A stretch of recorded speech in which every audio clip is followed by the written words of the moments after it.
กับสบายดีพ่อแม่พี่น้องสบายดีFCทุกท่านเด้อยินดีต้อนรับเข้าสู่ช่องแม่น้องเดือน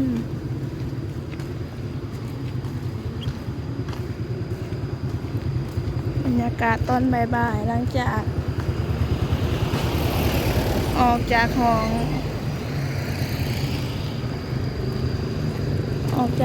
อันประชุมพี่น้องเลยบริจาคเพิ่นมาเปิดแอปธนาคารให้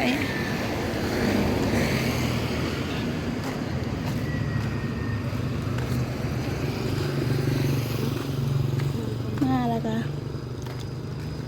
ออกมาแล้วก็พากันกำลังสิไปตลาดมื้อเช้านี่ก็มาพี่น้องเลย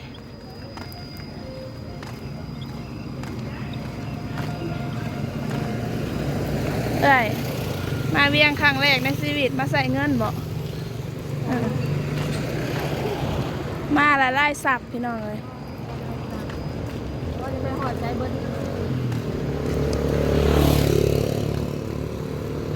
สำหรับ FC ที่ไปอยากเสียงโศกเสียงดวงพี่น้องเลยเมื่อนี้เลขเล่าเอาเลขยังดีวะเลขห้องไม่ต้องเดือนผักเนาะพี่น้อง221พี่น้องเลย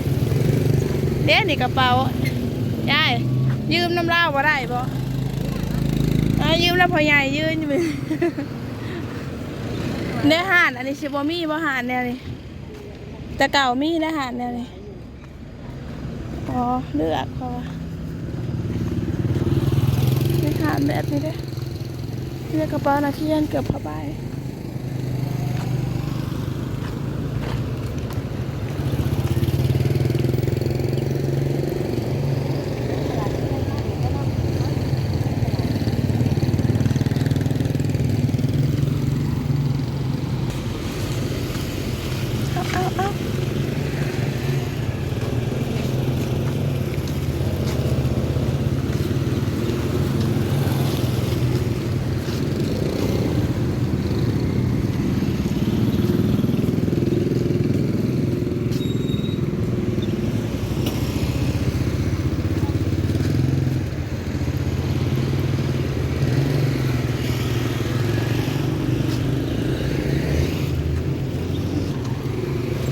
ไปซื้อกระเป๋าหน่อยไว้ขาดแอลเวลาเฮ็ดเวียกแบบเถื่ออยู่กันหลายคนพี่น้องเลยแบบว่าของมีค่าเฮาเนาะก็อยากถือติดโตมาหาเบิ่งกระเป๋าหน่อยขาดแอล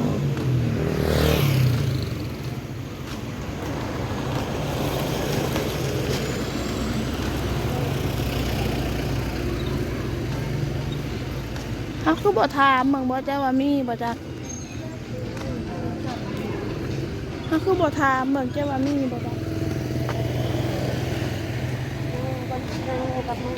มันเป็นหาดอีหยังอันนี้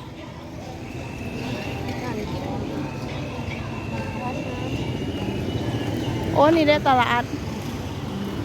เป็นตลาดสดติบ่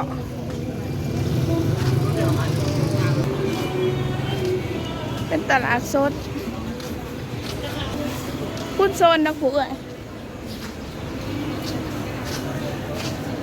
ผู้โซนนะผู้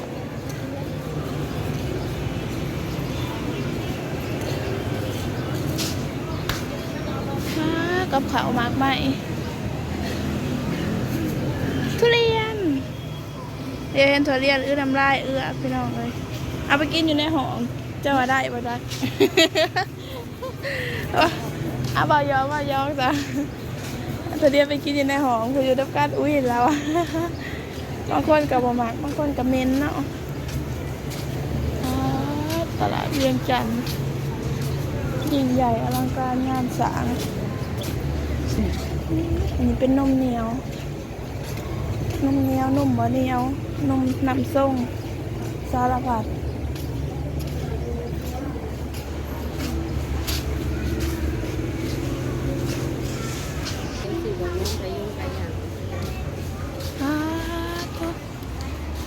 มีเงินซื้อบ่เท่านั้นแหละเดี๋ยวจะขึ้นไปเบิ่งทางสานเทิงพี่น้องเลยเพราะมันมียังแหน่เนาะตลาด ตลาดก็มี2 สันมันมี2 สันหรือ3 สันวะอ๋อสันนี้เป็นอันบ่อนจอดรถสันหลุมโซนหนึ่งประเทศเป็นบ่อนจอดรถ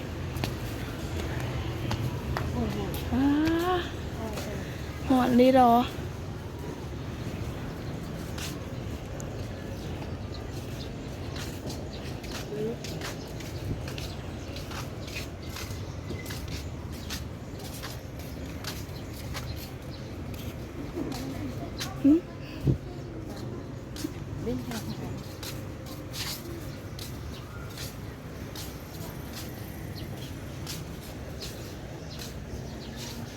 ว้าวสายตาจับจ้องมาได้จับจ้องกระเป๋าหน่อยได้คนหมักกระเป๋ามาเห็นกระเป๋าเนาะพี่น้องเกิบมีแต่ขู่สวยๆลูลามาเห่าตาหักตาแพง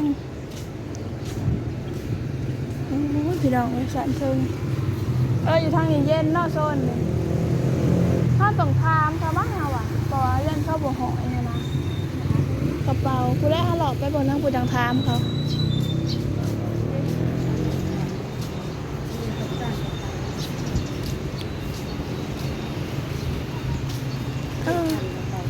เป็นตะแพงเนาะนะสีน้ำตาลหน่อยๆนะ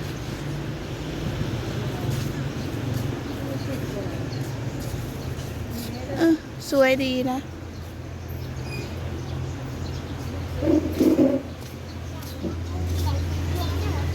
อยากได้แบบ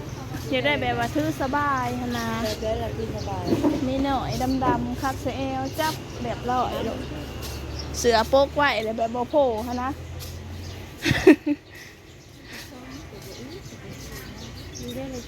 บริสุทธิ์ได้เนี่ยเดี๋ยวนี้นะเลาะไอที่อยากได้ก็ไม่มีไอที่มีก็แบบที่บอกอยากได้ตัวนี้เลยคิดเลยได้มี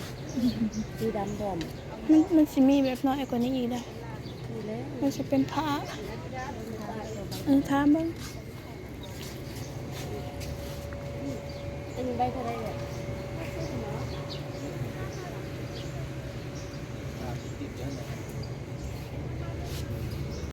ได้อะไรพี่น้องกระเป๋าที่ตามหาบ่ได้เอาใหญ่เอาน้อยๆเอาแบบนี้ด้วยจ้ะแบบนี้พลาย10 กว่าได้อันนี้ก็คือกันเอาตัวนี้เท่าไรก็60ก็ได้บอก60เป็นหยังลดให้แน่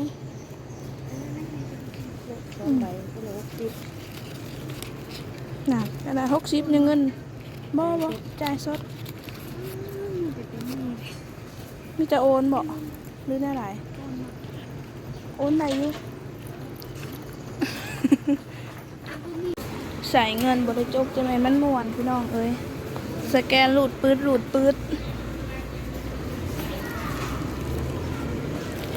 เดี๋ยวคลองใส่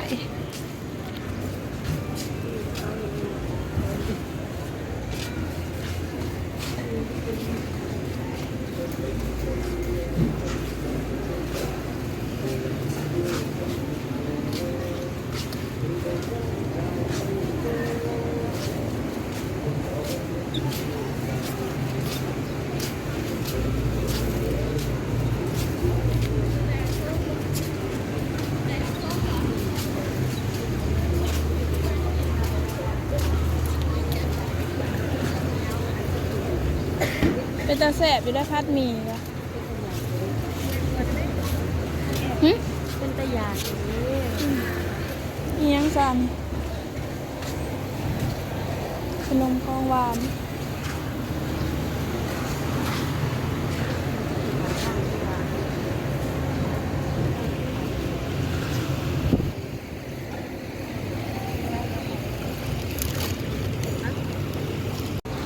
ล่าสุดจะซื้อยำจีนไปกินพี่น้อง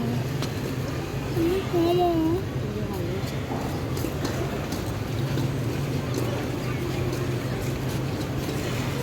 ขีดเท่าไหร่นี่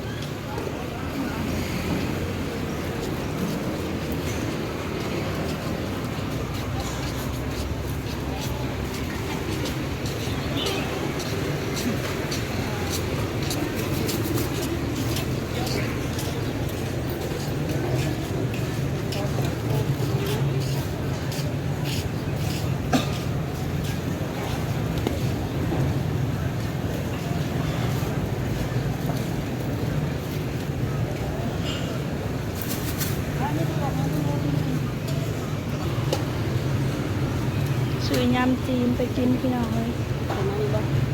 กินบ่ใจกินบ่กินใจบ่ กิน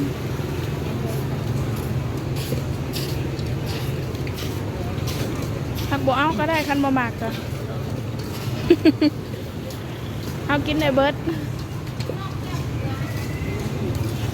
เอาหูหมูน่ะตื่น